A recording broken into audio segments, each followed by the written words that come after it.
সুন্দরবন যেতে যেতে এই লঞ্চের সামনে বসার আমার খুবই ইচ্ছা ছিল। তো হাজব্যান্ডকে বলে এই যে সামনে চলে এলাম লঞ্চের সামনে। এখানে বসে এতটা এনজয় করেছি কি বলবো। আর এখানে দৃশ্যটা এত ভালো লাগছিল, সুন্দরবনকে বেশ ভালোভাবে এনজয় করতে পেরেছি। আর এদিকে শুধু জল আর জল।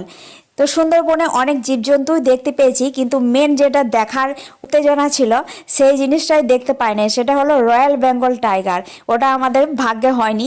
তো দেখা যাবে আবার যদি কোনো সময় হয় তাহলে অবশ্যই সুন্দরবন গিয়ে যদি রয়্যাল বেঙ্গল টাইগারকে দেখতে পারি। টাইগার তো আমরা অনেকেই দেখেছি, টিভিতে দেখেছি, কিন্তু এই যে কাছ থেকে দেখার যে মজা আনন্দ সেটা আর আমরা উপভোগ করতে পারলাম না সুন্দরবন গিয়ে।